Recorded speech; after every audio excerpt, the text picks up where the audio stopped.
Maka Nabi Adam alaihissalam memohon kepada Allah subhanahu wa ta'ala agar diizinkan untuk melihat nur tersebut. Dan Allah subhanahu wa ta'ala mengabulkannya, sehingga Nabi Adam alaihissalam bisa melihat keagungan nur Nabi Muhammad SAW. Maka beliau Nabi Adam semakin tambah cintanya dan kebanggaannya kepada Nabi Muhammad SAW. Beliau benar-benar sangat menjaga kemuliaan dan keagungan nur tersebut.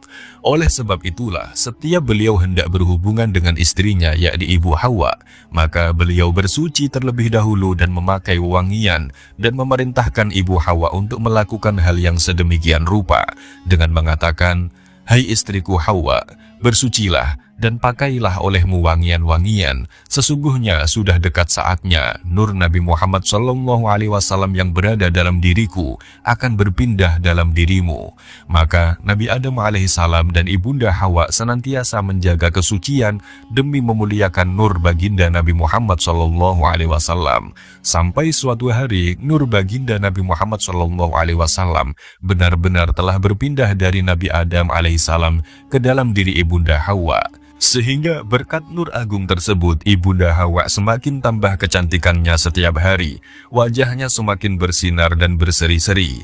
Sejak saat itulah Nabi Adam alaihissalam tidak berani berhubungan dengan Ibu Hawa demi menjaga kesucian dan kemuliaan nur baginda Nabi Muhammad SAW yang berada dalam dirinya. Tidak lama kemudian beliau melahirkan anak laki-laki dan diberinya nama Syis, dan nur tersebut telah pindah dalam diri Nabi Syis alaihissalam.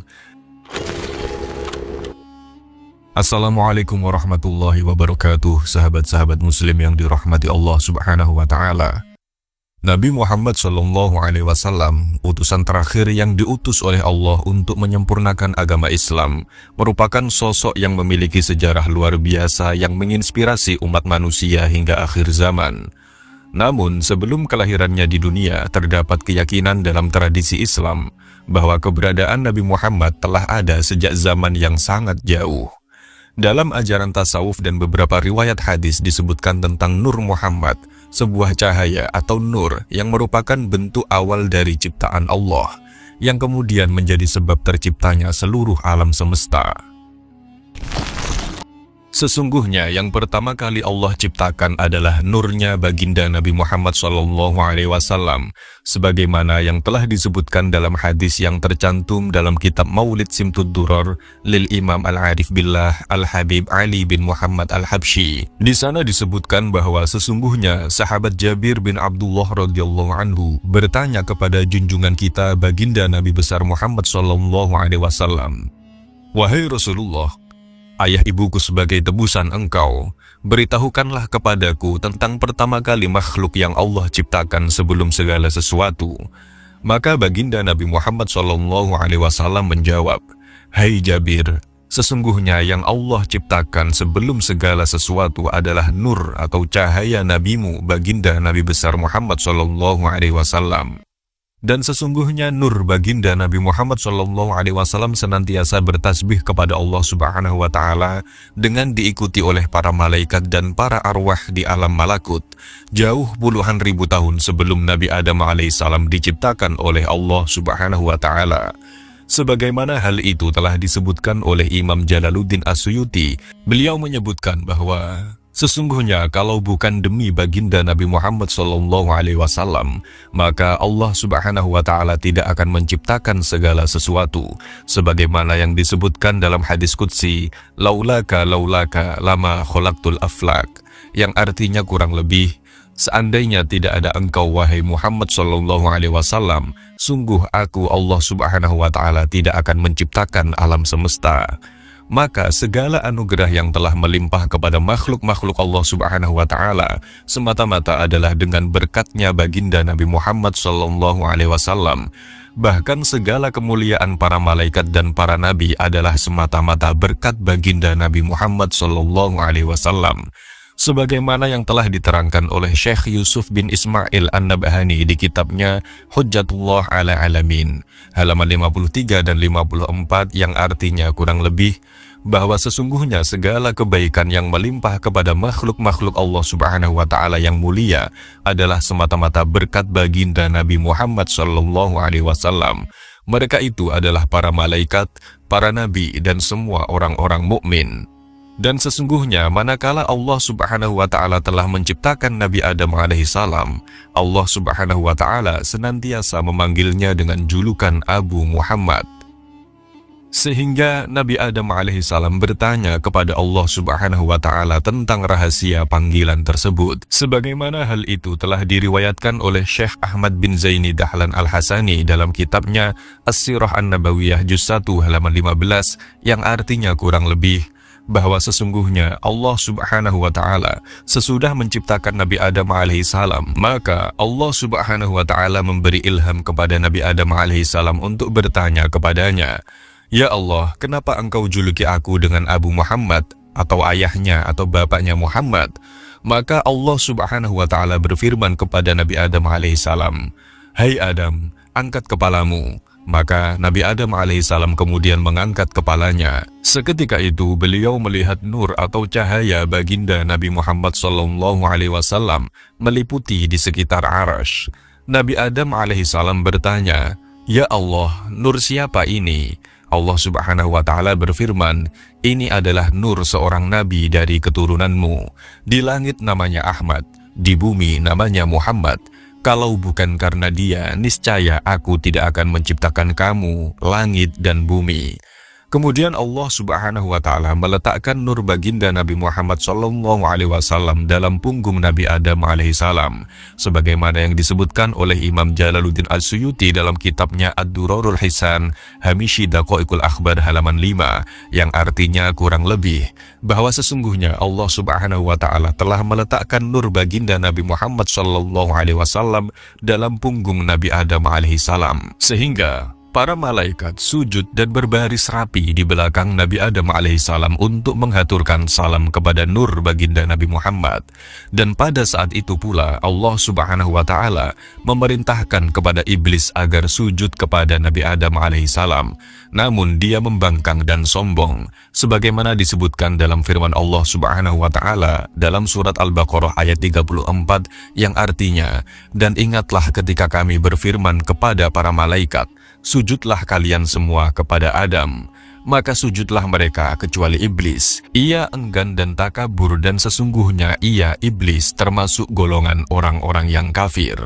Selanjutnya Allah Subhanahu wa Ta'ala menciptakan ibunda Hawa yang sangat cantik jelita dan sempurna kecantikannya dari tulang rusuk kiri Nabi Adam alaihissalam, dan mengizinkan kepada Nabi Adam alaihissalam yang merupakan bapak dari seluruh umat manusia untuk menikahinya setelah memberikan maharnya berupa bersolawat sebanyak 3 kali kepada baginda Nabi Muhammad SAW. Sebagaimana hal itu telah disebutkan oleh Imam Abdurrahman bin Abdussalam As-Sofuri Asy-Syafi'i di kitabnya Nuzhatul Majalis Juz 2 halaman 169, yang menukil perkataan Imam Al-Kisai, dan juga disebutkan pula oleh Syekh Ahmad bin Zaini Dahlan Al-Hasani di kitabnya As-Sirah An-Nabawiyah Juz 1 halaman 17, yang artinya kurang lebih, ketika Allah Subhanahu wa Ta'ala sudah menciptakan Nabi Adam alaihissalam di surga, Allah Subhanahu wa Ta'ala kemudian menciptakan ibu Hawa dari tulang rusuk Nabi Adam alaihissalam sebelah kirinya dan menganugerahinya kecantikan luar biasa melebihi kecantikan 70 bidadari, sehingga dibanding kecantikan para bidadari surga, ibu Hawa laksana bulan purnama dikelilingi bintang-bintang yang gemerlapan. Begitu Nabi Adam alaihissalam bangun dari tidurnya dan melihat ibu Hawa, beliau alaihissalam hendak menyentuhnya, namun terdengar seruan kepadanya, "Hai Nabi Adam alaihissalam, engkau tidak diizinkan untuk menyentuhnya sebelum engkau memberikan maharnya." Beliau Nabi Adam alaihissalam lantas bertanya, "Apa maharnya?" Kemudian terdengar seruan menjawab, "Hai Nabi Adam alaihissalam, maharnya adalah engkau mengucapkan sholawat sebanyak 3 kali kepada baginda Nabi Muhammad SAW." Sungguh alangkah mulianya derajat junjungan kita baginda Nabi Muhammad SAW sampai ditetapkan atau disahkan oleh Allah Subhanahu wa Ta'ala pernikahannya Nabi Adam alaihissalam dengan ibu Hawa dengan bacaan sholawat sebanyak 3 kali kepada baginda Nabi Muhammad SAW, dan dipersilahkan kepada mereka untuk bersenang-senang di surga yang sangat indah dan nikmat sekali. Maka disitulah Nabi Adam alaihissalam dan ibunda Hawa senantiasa melihat asma Nabi Muhammad Muhammad SAW terukir indah, di mana-mana senantiasa berdampingan dengan asma Allah Subhanahu wa Ta'ala. Syekh Ahmad Zaini Dahlan Al-Hasani, beliau menyatakan, sesungguhnya Nabi Adam alaihissalam telah melihat nama baginda Nabi Muhammad SAW senantiasa berdampingan dengan asma Allah Subhanahu wa Ta'ala, tertulis la ilaha illallah Muhammadur Rasulullah di setiap tempat di surga, di setiap gedung-gedung surga, di kamar-kamar surga, di leher-leher bidadari, di daun-daun pohon tuba, di daun-daun pohon Sidratil Muntaha, di ujung-ujung benteng, dan di setiap dahi para malaikat antar kedua matanya. Kemudian akibat gangguan iblis terkutuk kepada ibu Hawa, maka Allah Subhanahu wa Ta'ala menurunkan keduanya di muka bumi ini. Dan dalam jangka waktu yang lama, mereka mengalami berbagai macam kesedihan dan penyesalan yang luar biasa. Berulang kali Nabi Adam alaihissalam memohon ampunan dan meratap kepada Allah Subhanahu wa Ta'ala, namun belum ada jawaban dan tidak diperdulikan sama sekali. Hingga akhirnya beliau Nabi Adam alaihissalam teringat kemuliaan dan keagungan derajat baginda Nabi Muhammad SAW di sisi Allah, sehingga timbullah harapan beliau untuk memohon ampunan kepada Allah Subhanahu wa Ta'ala dengan berwasilah kepada baginda Nabi Muhammad SAW. Dan berkat kemuliaan baginda Nabi Muhammad SAW di sisinya, maka Allah Subhanahu wa Ta'ala mengabulkan permohonan ampun Nabi Adam alaihissalam dan menerima taubatnya, sebagaimana disebutkan oleh Syekh Ahmad bin Zaini Dahlan Al-Hasani dalam kitabnya As-Sirah Nabawiyah juz 1 halaman 15, yang artinya kurang lebih diriwayatkan dari Sayyidina Umar bin Khattab radhiyallahu anhu bahwa baginda Nabi Muhammad SAW bersabda, manakala Nabi Adam alaihissalam bermunajat kepada Allah Subhanahu wa Ta'ala, memohon ampunan dengan berwasilah kepada baginda Nabi Muhammad SAW, beliau berkata, ya Allah, demi kemuliaan atau keagungan derajat baginda Nabi Muhammad SAW di sisimu, limpahkanlah ampunanmu kepadaku. Seketika Allah Subhanahu wa Ta'ala berfirman, hai Adam, bagaimana engkau bisa mengenal Nabi Muhammad SAW padahal aku belum menciptakannya? Nabi Adam alaihissalam menjawab, ya Allah, sesungguhnya engkau tatkala telah menciptakanku dan memberikanku nyawa, aku lihat di sekitar arsy diliputi kalimat la ilaha illallah Muhammadur Rasulullah. Aku yakin bahwa sesungguhnya engkau tidak mendampingkan asmamu kecuali kepada makhluk yang paling engkau cintai. Allah Subhanahu wa Ta'ala berfirman, kamu benar wahai Adam, sungguh dia Nabi Muhammad SAW adalah makhluk yang paling aku cintai, dan karena kamu telah memohon ampunan kepadaku dengan berwasilah kepadanya, maka aku kabulkan permohonanmu, dan kalau bukan karena dia, maka aku tidak akan menciptakan kamu. Dan sebagaimana yang disebutkan oleh Syekh Yusuf bin Ismail An-Nabhani di dalam kitabnya Hujjatullah 'alal Alamin halaman 217, bahwa sesungguhnya Nabi Adam alaihissalam mendengar suara dari dalam dahinya seperti suara kicauan burung. Beliau merasa heran dan lantas berkata, Subhanallah, Maha Suci Allah, sesungguhnya sangat agung sekali kekuasaanmu. Suara apa ini yang telah engkau ciptakan berada dalam dahiku ya Allah? Seketika Allah Subhanahu wa Ta'ala menjawab ketakjuban Nabi Adam alaihissalam tersebut dengan firman-Nya, yang artinya, hai Adam, ketahuilah olehmu sesungguhnya suara tersebut adalah tasbih kekasihku Nabi akhir zaman yang kelak menjadi junjungan seluruh umat manusia. Baginya lah senantiasa kulimpahkan sholawat dan salam sejahtera dariku. Dan sesungguhnya nur baginda Nabi Muhammad SAW senantiasa terlihat bersinar kemilauan di muka Nabi Adam alaihissalam, laksana matahari yang bersinar terang benderang di siang hari. Maka Allah Subhanahu wa Ta'ala mengambil sumpah perjanjian kepada Nabi Adam alaihissalam agar senantiasa menjaga nur tersebut dengan berfirman, hai Adam, berjanjilah kepadaku untuk senantiasa benar-benar menjaga nur Nabi Muhammad SAW yang telah kuletakkan dalam dirimu. Janganlah sekali-kali kamu letakkan kecuali kepada orang-orang yang suci dan mulia. Maka Nabi Adam alaihissalam menerima dengan senang hati, bahkan beliau sangat bangga untuk melaksanakan tugas tersebut dengan menjaganya dan mewasiatkan amanat tersebut kepada anak cucunya kelak. Dan sesungguhnya para malaikat senantiasa berbaris rapi di belakang punggung Nabi Adam alaihissalam. Beliau heran dengan amalan perbuatan malaikat tersebut. Lantas beliau bertanya kepada Allah Subhanahu wa Ta'ala, "Ya Allah, kenapa para malaikat selalu berbaris rapi di belakangku?" Allah Subhanahu wa Ta'ala kemudian menjawab dengan berfirman, "Hai Adam, ketahuilah olehmu bahwa para malaikatku tersebut senantiasa berdiri di belakangmu untuk memandang kepada nur kekasihku Nabi akhir zaman Rasulullah Muhammad SAW." Maka Nabi Adam alaihissalam memohon kepada Allah Subhanahu wa Ta'ala agar diizinkan untuk melihat nur tersebut, dan Allah Subhanahu wa Ta'ala mengabulkannya sehingga Nabi Adam alaihissalam bisa melihat keagungan nur Nabi Muhammad SAW. Maka beliau Nabi Adam semakin tambah cintanya dan kebanggaannya kepada Nabi Muhammad SAW. Beliau benar-benar sangat menjaga kemuliaan dan keagungan nur tersebut. Oleh sebab itulah, setiap beliau hendak berhubungan dengan istrinya, yakni Ibu Hawa, maka beliau bersuci terlebih dahulu dan memakai wewangian dan memerintahkan Ibu Hawa untuk melakukan hal yang sedemikian rupa dengan mengatakan, "Hai istriku Hawa, bersucilah dan pakailah olehmu wangian-wangian. Sesungguhnya sudah dekat saatnya nur Nabi Muhammad SAW yang berada dalam diriku akan berpindah dalam dirimu." Maka Nabi Adam alaihissalam dan Ibunda Hawa senantiasa menjaga kesucian demi memuliakan nur baginda Nabi Muhammad SAW. Sampai suatu hari nur baginda Nabi Muhammad SAW benar-benar telah berpindah dari Nabi Adam alaihissalam ke dalam diri Ibunda Hawa. Sehingga berkat nur agung tersebut, Ibunda Hawa semakin tambah kecantikannya setiap hari. Wajahnya semakin bersinar dan berseri-seri. Sejak saat itulah Nabi Adam alaihissalam tidak berani berhubungan dengan Ibu Hawa demi menjaga kesucian dan kemuliaan nur baginda Nabi Muhammad SAW yang berada dalam dirinya.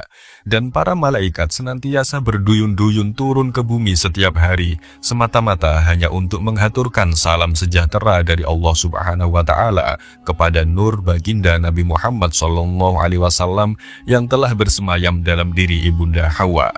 Tidak lama kemudian beliau melahirkan anak laki-laki dan diberinya nama Syis, dan nur tersebut telah pindah dalam diri Nabi Syis alaihissalam.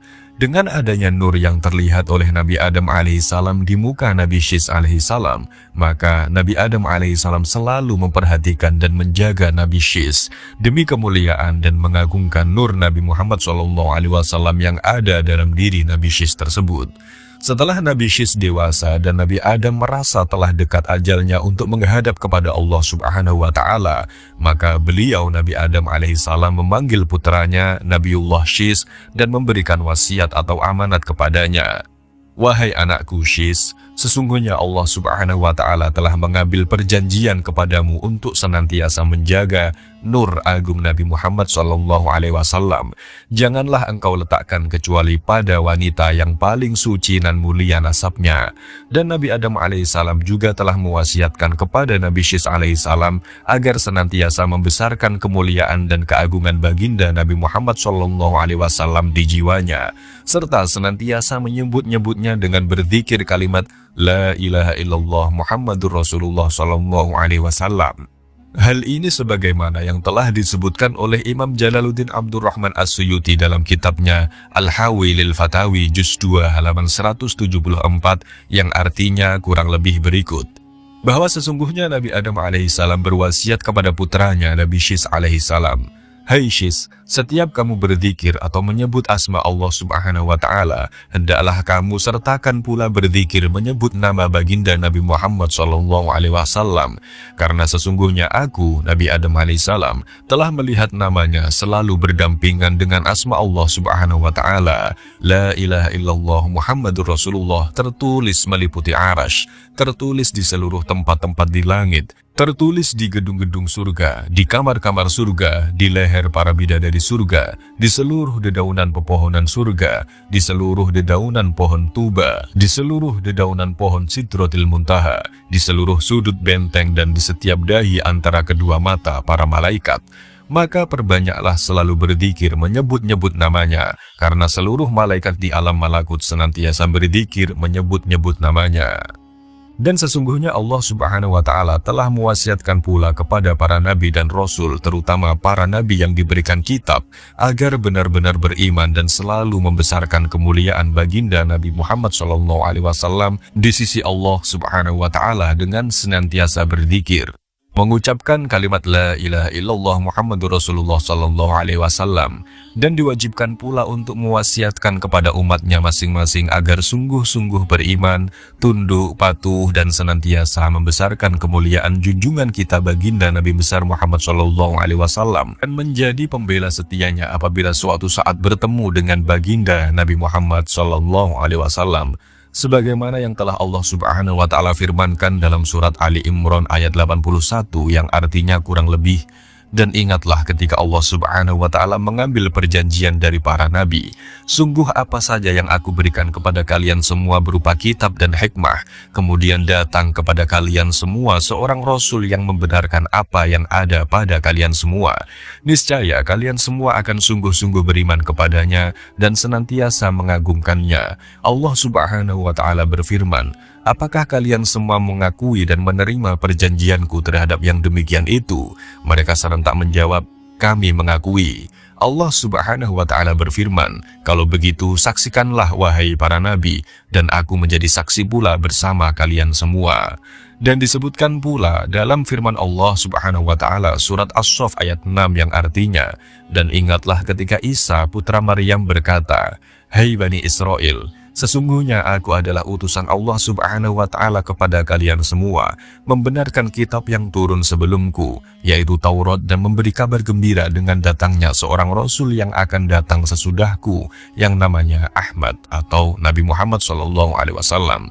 Dan sesungguhnya demi belas kasih sayang Allah Subhanahu wa Ta'ala kepada baginda Nabi Muhammad SAW yang sangat luar biasa, sampai-sampai umatnya dimuliakan oleh Allah Subhanahu wa Ta'ala dan diberi keutamaan-keutamaan yang tidak pernah diberikan oleh Allah Subhanahu wa Ta'ala kepada umat siapapun pada masa terdahulu, sebagaimana yang telah disebutkan dalam kitab suci Al-Quran dan kitab-kitab para nabi terdahulu. Di antara firman-firman Allah Subhanahu wa Ta'ala tentang keutamaan-keutamaan umat baginda Nabi Muhammad SAW dalam kitab suci Al-Quran adalah firman Allah Subhanahu wa Ta'ala dalam surat Ali Imran ayat 10, yang artinya kurang lebih, sesungguhnya kamu semua umat Nabi Muhammad SAW adalah umat yang terbaik yang dilahirkan untuk manusia, menyuruh kepada yang ma'ruf atau baik, dan mencegah dari yang mungkar atau jelek. Dan berita tentang keutamaan-keutamaan umat baginda Nabi Muhammad SAW telah diberitahukan Allah Subhanahu wa Ta'ala kepada para nabi dan rasul.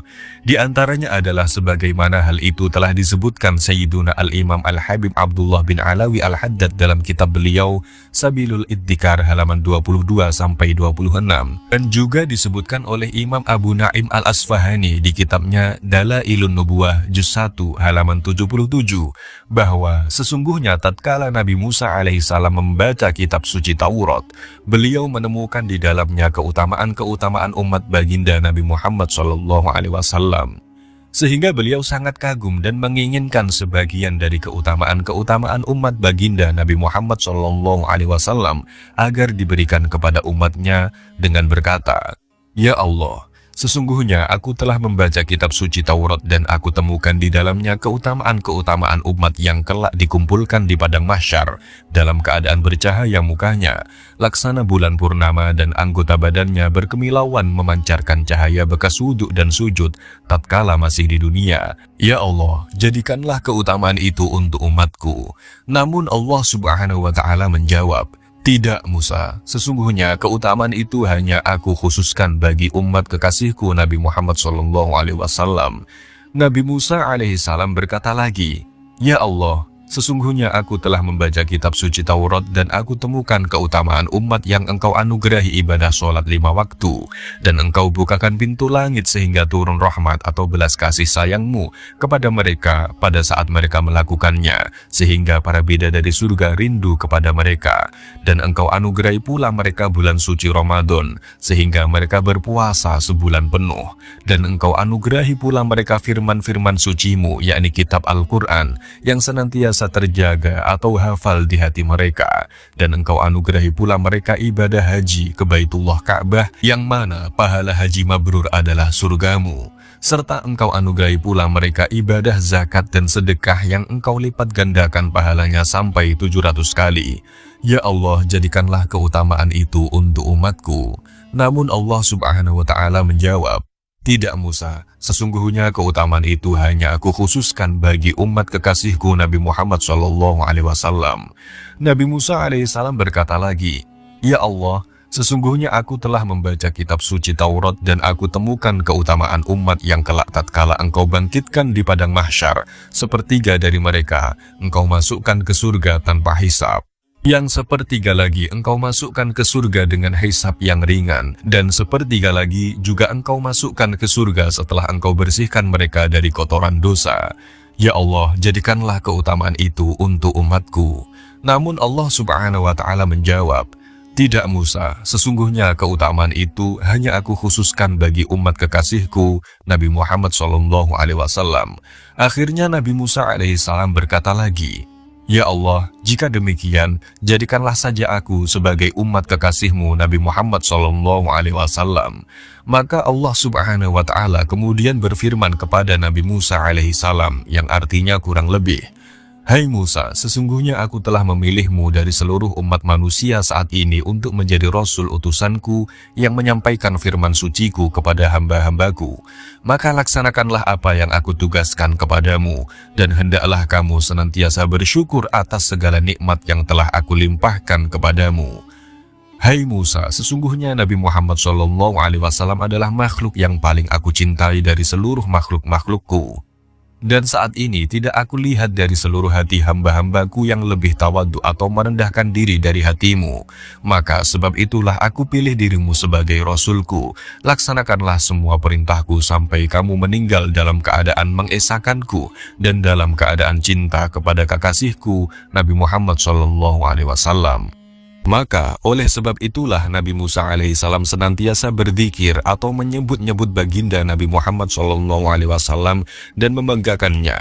Beliau selalu memuji-muji dan menceritakan keagungan dan kemuliaan baginda Nabi Muhammad SAW kepada umatnya. Sampai ada sebuah riwayat di dalam kitab Hujjatullah 'alal Alamin halaman 124 li Syekh Yusuf bin Ismail An-Nabhani, bahwa sesungguhnya ada seseorang dari umatnya Nabi Musa alaihissalam yang senantiasa berbuat kemungkaran selama 200 tahun.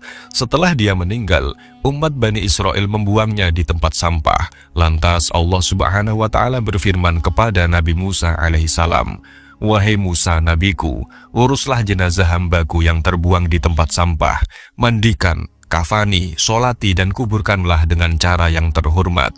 Nabi Musa alaihissalam kemudian berkata kepada Allah subhanahu wa ta'ala, ya Allah ya Rabbi, sesungguhnya banyak sekali dari umatku Bani Israel yang telah menyaksikan perilakunya yang tidak terpuji selama 200 tahun, sehingga mereka membuangnya di tempat sampah.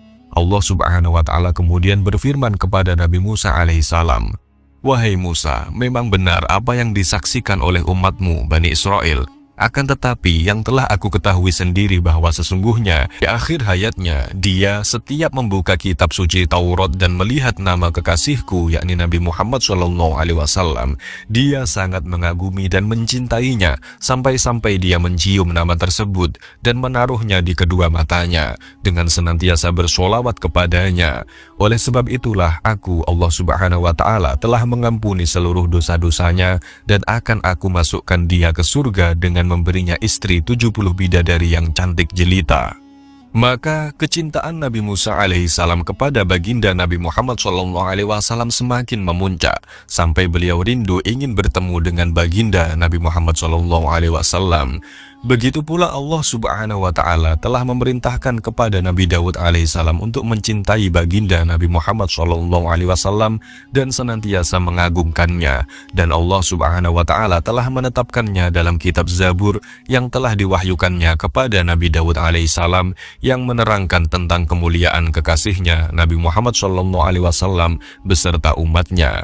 Sebagaimana yang telah disebutkan oleh Imam Abdul Fida Ismail Ibnu Katsir dalam kitabnya Al-Bidayah wan Nihayah juz 1 halaman 326 yang artinya, sesungguhnya Allah subhanahu wa ta'ala berfirman kepada Nabi Daud alaihissalam, Hai Daud, sesungguhnya akan datang sesudahmu seorang Nabi Agung bernama Ahmad di langit dan Muhammad di bumi. Dia adalah seorang Nabi yang jujur dan sebagai tuan atau junjungan bagi semua makhluk. Sungguh aku, Allah Subhanahu wa Ta'ala, tidak akan murka kepadanya selama-lamanya, dan dia juga tidak akan pernah melakukan sesuatu yang membuat aku murka. Sungguh akan aku pelihara atau jaga dia dari segala dosa atau kesalahan, dan umatnya adalah umat yang aku limpahkan belas kasih sayang kepada mereka. Aku anugerahkan kepada mereka amalan ibadah sunnah dan wajib sebagaimana yang aku anugerahkan kepada para nabi dan rasul. Dan kelak pada hari kiamat mereka akan datang menghadap kepadaku dan diliputi cahaya terang benderang sebagaimana cahayanya para nabi. Segala puji dan syukur hanya bagi Allah Subhanahu wa Ta'ala semata, yang telah melimpahkan anugerah agungnya yang tidak terbatas dengan menjadikan kita sebagai umat baginda Nabi Muhammad SAW yang senantiasa meneladani perilakunya dan mengikuti jejak-jejaknya. Segala puji bagi Allah Subhanahu wa Ta'ala yang senantiasa memuliakan dan mengagungkan baginda Nabi Muhammad SAW sejak dahulu kala dengan menekankan kepada Nabi Adam alaihissalam dan semua para nabi dan rasul sesudahnya untuk benar-benar selalu memuliakan, mengagungkan, dan mencintai baginda Nabi Muhammad SAW.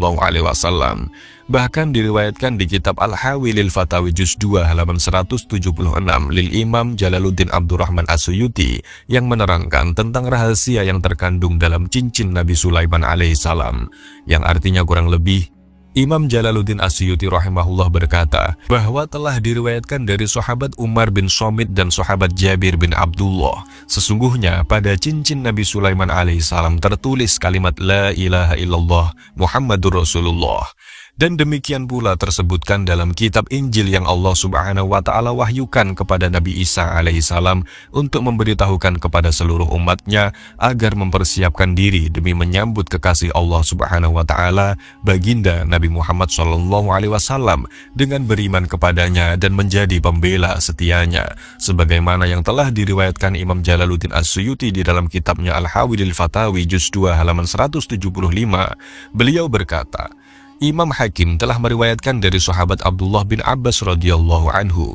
Beliau berkata bahwa sesungguhnya Allah Subhanahu wa Ta'ala berfirman kepada Nabi Isa alaihissalam dalam kitab Injil, Hai Isa, berimanlah kamu kepada Nabi Muhammad SAW dan perintahlah umatmu yang bertemu dengan Nabi Muhammad SAW agar beriman kepadanya. Sebab seandainya tidak ada dia, maka aku tidak akan menciptakan Adam, surga dan neraka. Segala puji bagi Allah Subhanahu wa Ta'ala yang telah memuliakan dan melimpahkan belas kasih sayangnya kepada baginda Nabi Muhammad SAW.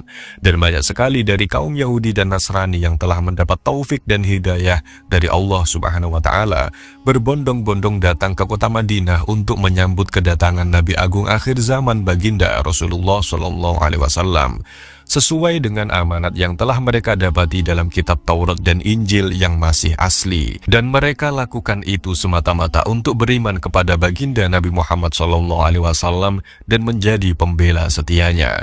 Di antaranya adalah Abdullah bin Salam, Ibnul Hayyaban, Taba al-Humairi, Salman al-Farisi, dan lain-lain. Sebagaimana hal itu disebutkan oleh Syekh Yusuf bin Ismail An-Nabhani di dalam kitab Hujjatullah 'alal Alamin halaman 133-166.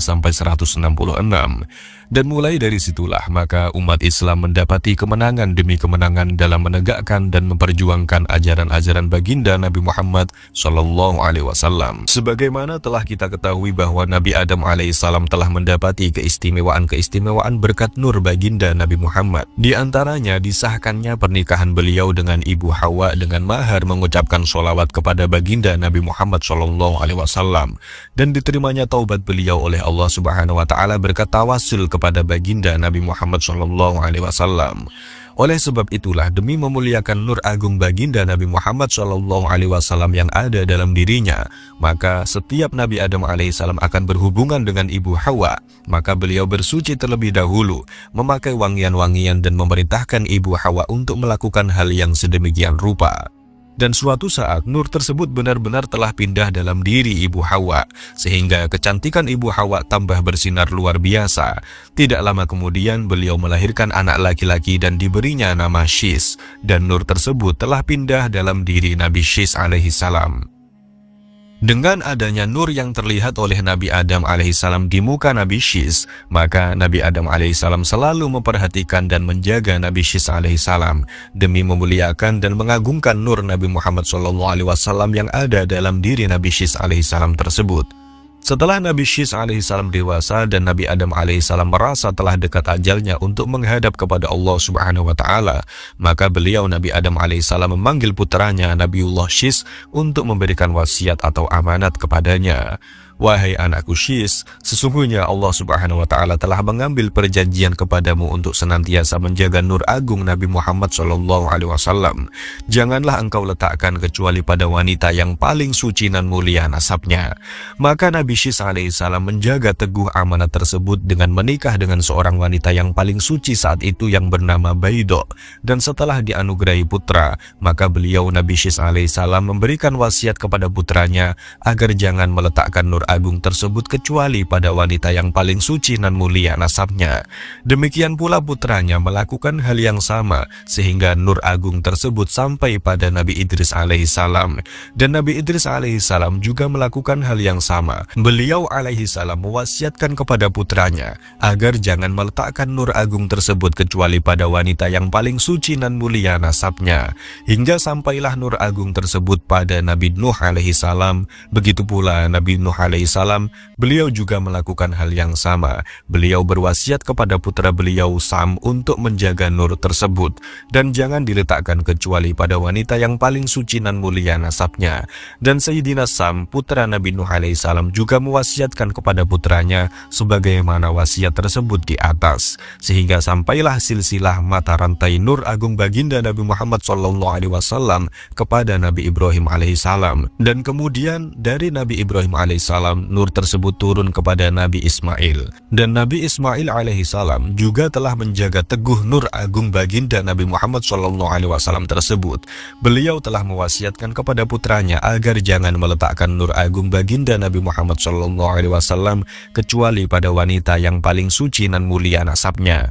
Maka wasiat tersebut senantiasa terpelihara secara berkesinambungan dan nur agung baginda Nabi Muhammad SAW senantiasa berpindah dari seorang ayah yang suci dan agung ke ibu yang paling suci dan mulia nasabnya. Dengan ikatan pernikahan Islami yang diridhoi Allah Subhanahu wa Ta'ala, hingga sampailah perjalanan nur agung tersebut kepada Sayyidina Adnan, dari Sayyidina Adnan ke Sayyidina Ma'ad, dari Sayyidina Ma'ad ke Sayyidina Nizar. Dan telah diriwayatkan dalam kitab Hujjatullah 'alal Alamin halaman 218 bahwa tatkala Sayyidina Nizar mengetahui bahwa dalam dirinya bersemayam nur agung baginda Nabi Muhammad SAW, maka beliau Sayyidina Nizar sangat bahagia sekali, sehingga beliau menyembelih hewan kurban yang sangat banyak untuk disedekahkan kepada umat pada masa itu. Dan begitu pula Sayyidina Nizar telah berwasiat kepada Sayyidina Mudor putranya, dan Sayyidina Mudor juga berwasiat kepada putranya hingga sampailah nur agung baginda Nabi Muhammad SAW tersebut kepada Sayyidina Hashim. Sampai disinilah akhirnya berkumandang kabar gembira di seluruh penjuru dunia bahwa sudah dekat saat datangnya Nabi akhir zaman, seorang Nabi yang diutus Allah Subhanahu wa Ta'ala untuk seluruh umat manusia, seorang Nabi yang agung dan mulia, yang sempurna kepribadiannya dan agung budi pekertinya, yang sangat santun dan menyayangi umatnya, dan yang paling dimuliakan dan disayangi oleh Allah Subhanahu wa Ta'ala, yakni baginda Nabi Muhammad SAW. Maka berita tersebut telah menyebar ke seluruh penjuru dunia dan menggemparkan jagat, hingga para ahli kitab dari kaum Yahudi dan Nasrani berebut ingin mendapati silsilah mata rantai nur agung baginda Nabi Muhammad SAW tersebut. Mereka berbondong-bondong mendatangi Sayyidina Hashim dan berebut untuk menawarkan anak gadis mereka yang sangat cantik jelita agar dipersuntingnya. Namun Sayyidina Hashim tidak menerima mereka semua karena teguh memegang amanat wasiat nenek moyangnya agar jangan meletakkan nur agung baginda Nabi besar Muhammad SAW kecuali pada wanita yang paling suci dan mulia nasabnya. Hingga sampailah berita tersebut ke Kaisar Romawi. Maka Kaisar tersebut mengutus delegasi untuk memanggil Sayyidina Hashim dengan tujuan untuk dinikahkan dengan putrinya yang sangat cantik jelita.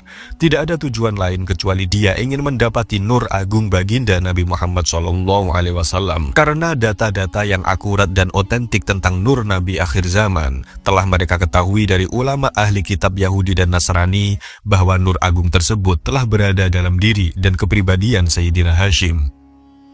Akan tetapi Sayyidina Hashim dengan tegas menolaknya dan berkata, "Demi Allah, Zat yang telah melimpahkan kemuliaan kepadaku melebihi seluruh penghuni alam semesta. Sungguh aku tidak akan menikah kecuali dengan seorang wanita yang paling suci dan mulia nasabnya, sebagaimana wasiat nenek moyangku terdahulu." Maka sesuai petunjuk amanat yang beliau dapati, akhirnya beliau menikah dengan seorang wanita yang paling suci dan mulia nasabnya pada masa itu. Dari pernikahan tersebut lahirlah Sayyidina Abdul Muttalib.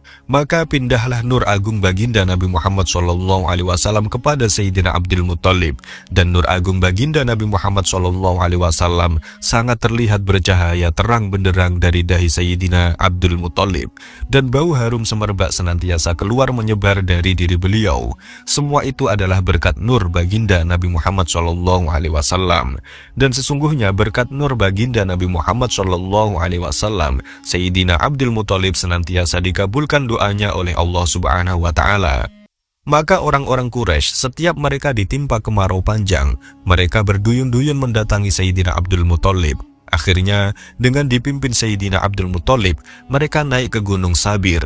Disitulah mereka bermunajat memohon belas kasih sayang Allah Subhanahu wa Ta'ala agar melimpahkan hujan kepada mereka.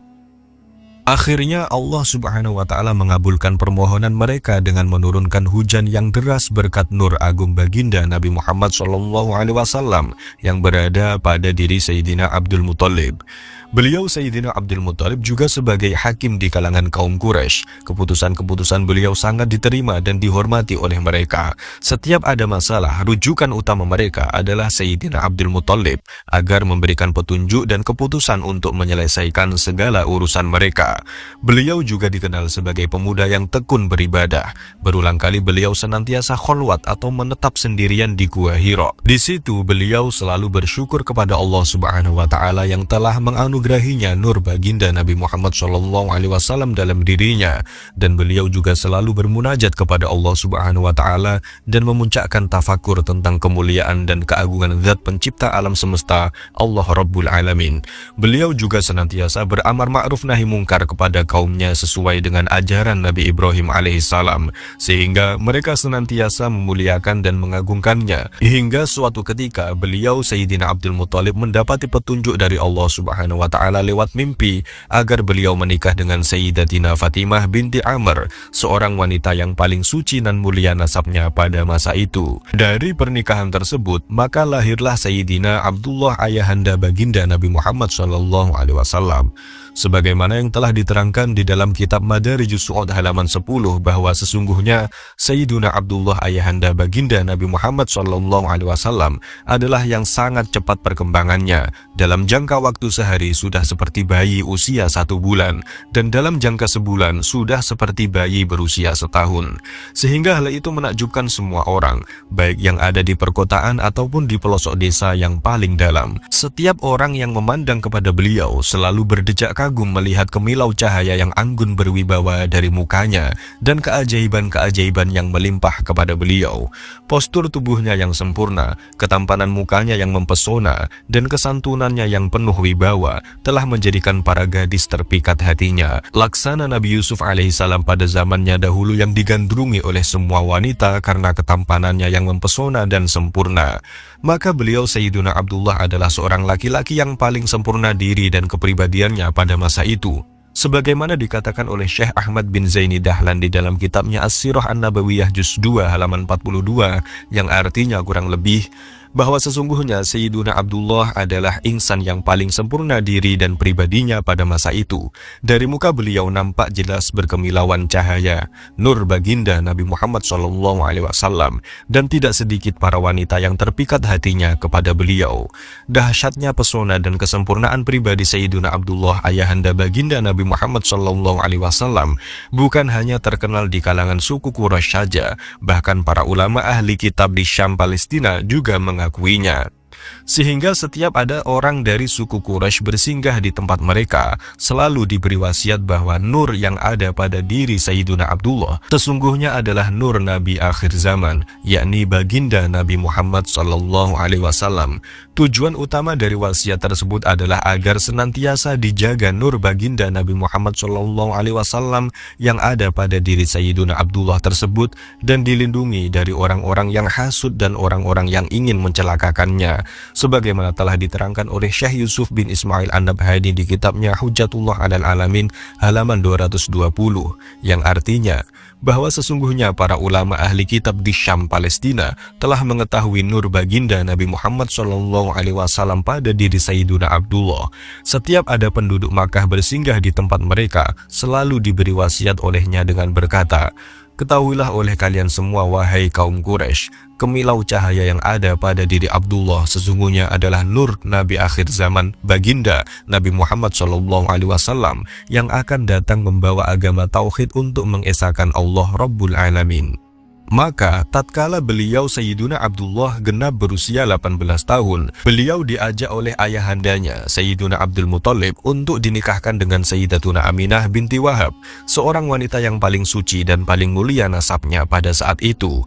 Namun di tengah perjalanan mereka berdua bertemu dengan serombongan wanita yang cantik jelita. Serentak semuanya berebutan untuk menawarkan dirinya kepada Sayyiduna Abdullah. Namun Sayyiduna Abdullah tidak bersedia karena beliau teguh memegang amanah untuk tidak menikah kecuali pada wanita yang paling suci dan mulia nasabnya. Dan bahkan ada juga seorang wanita ahli kitab yang bersedia untuk mempersembahkan 100 unta asal Sayyiduna Abdullah mau pada wanita tersebut. Tetapi dengan tegas Sayyiduna Abdullah tetap menolak semua ajakan dan tawaran tersebut. Beliau tetap teguh untuk menjaga kesucian dan kemuliaan yang ada pada dirinya, dan akhirnya beliau menikah dengan Sayyidatuna Aminah binti Wahab, seorang gadis yang paling suci dan mulia nasabnya pada masa itu. Maka pindahlah nur baginda Nabi Muhammad SAW dari ayahanda tercinta Sayyiduna Abdullah ke dalam kandungan ibundanya tercinta Sayyidatuna Aminah binti Wahab bin Abdi Manaf bin Zuhrah. Kesucian nasab yang telah Allah Subhanahu wa Ta'ala jaga sejak Nabi Adam alaihissalam hingga Sayyiduna Abdullah tersebut semata-mata adalah suatu penghormatan besar dari Allah Subhanahu wa Ta'ala dan belas kasih sayangnya kepada kekasihnya baginda Nabi Muhammad SAW.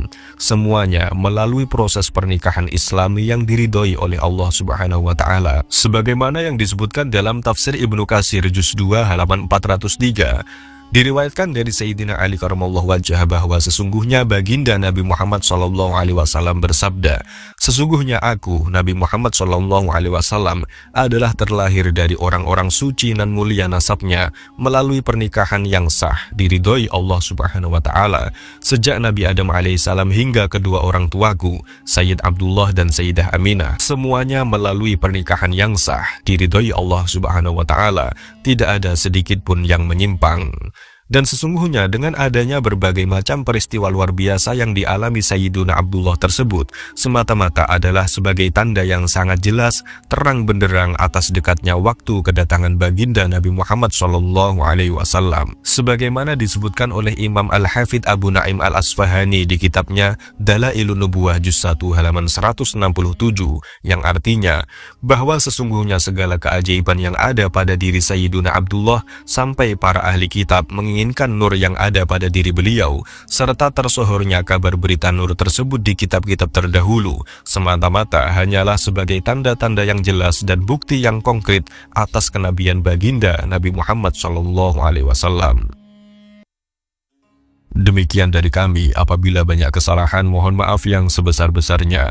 Al-haqqu min rabbika fala takunanna minal mumtarin. Wassalamualaikum warahmatullahi wabarakatuh.